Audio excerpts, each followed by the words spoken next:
This channel does not promote any violent, harmful, or illegal activities. All content provided by this channel is meant for an educational purpose only. এই উৎসবের মরশুমে great eastern trading কোম্পানির সঙ্গে হবে আনন্দের বাহার। Participate করুন great eastern trading এর 100 days great festival সেলে আর জিতুন 10 কোটির গিফটস এবং ক্যাশব্যাক। দুটো কার, 5টা টু হুইলার্স, 100টা এলইডি টিভিস, সঙ্গে up to 50,000 cashback, up to 36 মাস ইএমআই আর একটা EMI off. Visit great eastern trading company.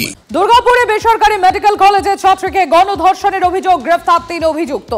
মোবাইলে টাওয়ার লোকেশন ট্র্যাক করে গ্রেফতার বাকি 2 অভিযুক্তের খোঁজে তল্লাশি চালাচ্ছে পুলিশ। আজ সকালে ঘটনাস্থলে যায় পুলিশ, ড্রোন উড়িয়ে তল্লাশি। দেখুন সেই ছবি। জয়ন্ত রয়েছেন আমাদের সঙ্গে গ্রাউন্ড জিরো থেকে, আমাদের সহকর্মী জয়ন্ত রয়েছেন আমার সঙ্গে। জয়ন্ত, গ্রাউন্ড জিরোতে রয়েছে TV9 বাংলা। গতকাল নির্যাতিতার বাবার যে অভিযোগপত্র, সেই অভিযোগপত্র আমাদের অর্থাৎ TV9 বাংলার হাতে এসে পৌঁছায় এবং তারপর প্রতি ঘটনার খুঁটিনাটি বিবরণ আমরা আপডেট তুলে ধরছি TV9 বাংলার দর্শকদের জন্য। আর জয়ন্ত, এই মুহূর্তে কি আপডেট রয়েছে তোমার কাছে? দেখো, তুমি যেমনটা বললে 3 জন ইতিমধ্যে গ্রেপ্তার হয়ে গেছে। এই এলাকায় যে ঘটনা ঘটেছে, যেখানে দেখো কতগুলো ছবি তোমাকে দেখাবো। এখানে দেখো এই যে এই ছবিটা, এটা একটা বোতল পড়ে আছে, আরও বোতল পড়ে আছে। যে বোতলগুলো কিসের বোতল তোমাকে বলার অপেক্ষা রাখে না, আমাদের দর্শকরা জানে যে এখানে মদ্যপান চলে। এখানে যে জায়গাটায় এই ঘটনাটা ঘটেছে সেখানে আরও দেখো চিপসের প্যাকেট, গ্লাস, মদের বোতল, এগুলো কিন্তু ছড়িয়ে ছিটে পড়ে আছে। অর্থাৎ এখানে যারা আসে, প্রত্যেক দিন যারা আসে, যারা সন্ধ্যের পরে এখানে আড্ডা বসায়, তারা যে ভালো মানুষ নয় সেটা পরিষ্কার হয়ে গেছে। কেননা ভালো মানুষ যে কাজটা করেছে শুক্রবার রাতে, সেটা ভালো মানুষের কাজ নয়। সেই কাজটা জয়ন্ত, যে ছবি আমরা এই মুহূর্তে দেখছি সরাসরি তুমি TV9 বাংলার দর্শকদের জন্য তুলে ধরছো, অত্যন্ত একটা যেমন ঘন জঙ্গল এরিয়া, তার পাশাপাশি সেখানে রীতিমতো দুষ্কৃতীদের আখড়া এটাও বলা যায়। কারণ যেখানে কোনো সিসিটিভির সার্ভিলিয়েন্স নেই, ক্লোজ সার্কিট ক্যামেরা নেই, যেখানে এই ধরনের কোনো সার্ভিলিয়েন্স নেই, যে কোনো ধরনের অপরাধ সংঘটিত করার জন্য একদম আইডিয়াল লোকেশন এই ধরনের লোকেশনগুলো। এবং সেখানেই গতকাল সেখানেই কিন্তু এই ধরনের একটা অত্যন্ত নিন্দনীয় ঘটনার সাক্ষী থাকতে হয়েছে। এবং নির্যাতিতার বাবার যে অভিযোগটা তিনি করেছেন যে এই ঘটনার সঙ্গে যে বা যারা যুক্ত তারা তার মেয়ে সহপাঠী, শুধু তাই না, সহপাঠীর পূর্ব পরিচিত। ড্রোন উড়িয়ে চলছে তল্লাশি, বাকি যে 2 জনকেও শনাক্ত করা গেছে, টোটাল 5 জনকে শনাক্ত করা গেছে, 3 জনকে ইতিমধ্যেই গ্রেফতার করা হয়েছে, বাকি 2 জনের খোঁজে তল্লাশি চলছে। কি দেখতে পাচ্ছ এখন ওখানে, কি চলছে, কিভাবে চলছে এই তল্লাশি অভিযান? দেখো পুলিশের স্ক্যানারে 6 জন, 5 জন নয়। যে সহপাঠী আছে সেও কিন্তু পুলিশের স্ক্যানারে রয়েছে। কেননা তার বিরুদ্ধেই হচ্ছে অভিযোগ যে এই এই এই এই এলাকায় যখন ওই মেয়েটিকে নিয়ে আসা হয়, এই এই এই যেখানটায় আমরা দাঁড়িয়ে আছি, এখান থেকে রাস্তাটা খুব দূরে নয়, তোমাকে দেখাবো। আমরা একটু রাস্তার দিকে যাওয়ার চেষ্টা করব। এখান থেকে এই যে মাটির রাস্তা ধরে যেদিকে আমরা যাই, দেখো এখান থেকে আর কিছুটা দূরেই, এখানে 50-60 মিটার দূরেই হচ্ছে মেন রোড। সেখান থেকে এই জায়গায় পৌঁছানো কিন্তু খুব সহজ নয়। রাত্রেবেলায় কিন্তু কেউ আসে না।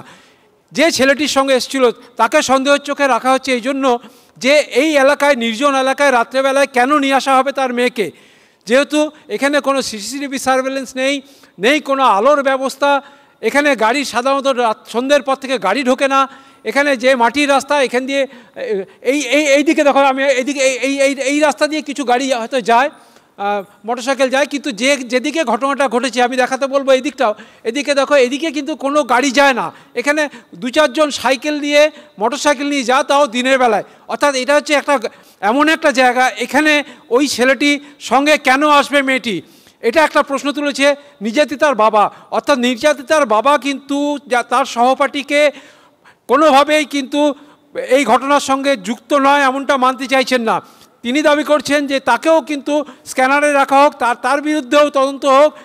যে 3 জন গ্রেপ্তার হয়েছে, আরও 2 জন গ্রেপ্তার হবে, এটা উনি আশা করছেন। এবং গ্রেপ্তার ব্যক্তিদের সঙ্গে যে যারা অপরাধী তাদের সঙ্গে কথা বলে, এবং এই যে পড়ুয়া, যে সহপাঠী, তাকেও এই যে তদন্তের মধ্যে একেও রাখা হোক, একেও গ্রেপ্তার করা হোক। একেবারে জয়ন্ত, যে ছবি তুমি তুলে ধরছো, যে জায়গা গ্রাউন্ড জিরোতে পৌঁছে গিয়েছে TV9 বাংলা, আমাদের সহকর্মী জয়ন্ত সেখান থেকে প্রতি মুহূর্তের আপডেট আপনাদের সামনে তুলে ধরছে।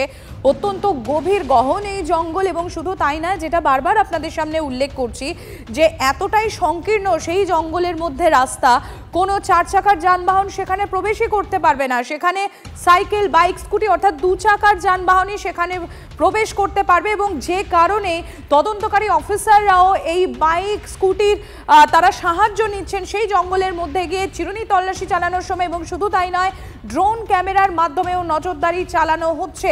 এবং আমাদের সহকর্মী জয়ন্ত যে বিষয়টি তুলে ধরলো, সন্দেহভাজনের তালিকায়, অভিযুক্তের তালিকায় 6 জন রয়েছে, অর্থাৎ ওই তরুণীর যে সহপাঠী তিনিও রয়েছেন এই সন্দেহভাজনের তালিকায়। এবং ইতিমধ্যেই তদন্তকারীরা, আপনারা দেখতে পাচ্ছেন সেই ছবি আপনাদের সামনে তুলে ধরছি। আরো একটা ব্রেকিং নিউজ আপনাদের সামনে আমরা তুলে ধরবো, আরো একটা ব্রেকিং নিউজ আপনাদের সামনে তুলে ধরবো। জুনিয়র চিকিৎসকরা তারা দুর্গাপুরের উদ্দেশ্যে রওনা দিয়ে দিয়েছেন। দেখতে পাচ্ছেন আপনারা সেই ছবি, তারা যাবেন সেখানে। জুনিয়র ডাক্তাররা দুর্গাপুরের পথে, সেখানে দেখতে পাচ্ছেন আপনারা যেখানে এই ঘটনা ঘটেছে ঘটনাস্থলে তারা যাবেন, চিকিৎসকদের দল তারা যাবেন সেখানে। ইতিমধ্যেই দুর্গাপুরের উদ্দেশ্যে রওনা, দুর্গাপুরের পথে দেখুন চিকিৎসকদের দল, দেখুন সেই ছবিও আপনাদের সামনে আমরা তুলে ধরছি।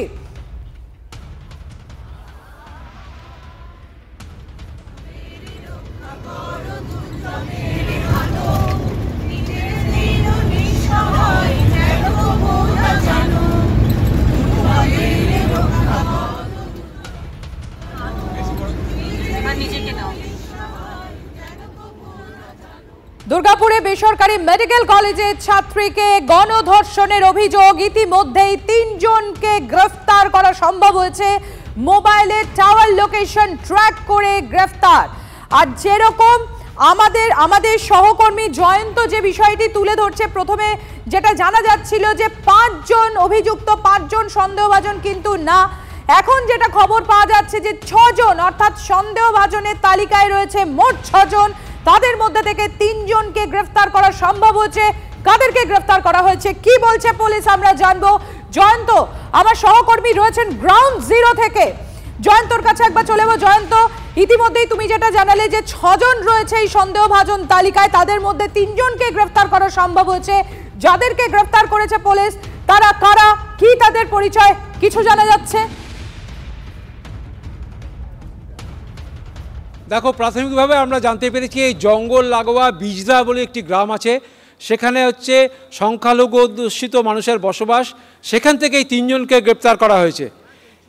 যেটা নির্যাতিতার বাবার দাবি, যে ছেলেটি অর্থাৎ যে সহপাঠী ছিল সেও সংখ্যালঘু সম্প্রদায়ের, তাই জন্য তার সন্দেহ হচ্ছে এই ঘটনার সঙ্গে হয়তো কোনোভাবে এদের যোগাযোগ থাকতে পারে। বাকি 2 জন যাদের খোঁজ এখনো পুলিশ চালাচ্ছে, তাদের পরিচয় পুলিশ এখনো জানায়নি। এদেরকে জিজ্ঞাসাবাদ করে বাকিদের সন্ধানে পুলিশ তদন্ত চালাচ্ছে বলে জানা গিয়েছে। দেখুন সেই ড্রোন ক্যামেরার তল্লাশি। নির্যাতিতার বাবা কি বলছেন, কি তার অভিযোগ, শোনাই আপনাদের। মেয়েকে রেপ করা হয়েছে, তোমরা জলদি চলে এসো। যখন আমরা এলাম, ঘটনাটা সত্যি এইভাবে ঘটনা ঘটেছে। কিছু আর বলবো আর কি করে আমি জানবো, কি আক্রোশ আছে কি আছে আমি জানবো কি করে? স্টিচ পড়েছে, ব্লিডিং হয়েছে। মেয়ে পুলিশওয়ালা এসেছিল, এফআইআর লিখেছে। আপনি এফআইআর করেছেন? হ্যাঁ, কমপ্লেন কলেজ থেকে হয়েছে। কলেজ কি স্বীকার করছে যে এই ঘটনা ঘটেছে? হ্যাঁ, কলেজ স্বীকার করছে এই ঘটনা ঘটেছে। এটা কি হস্টেলে হয়েছে? ও তো বলছে বাইরে হয়েছে, ওইটা তো আমিও তো দেখিনি, ভিতরে হয়েছে কি বাইরে হয়েছে এটা তো আমিও কনফার্ম তো হবো। কোন ছেলের নাম আপনারা পেলেন? ছেলের নাম তো ঠিক মতো বলতে পারোনি।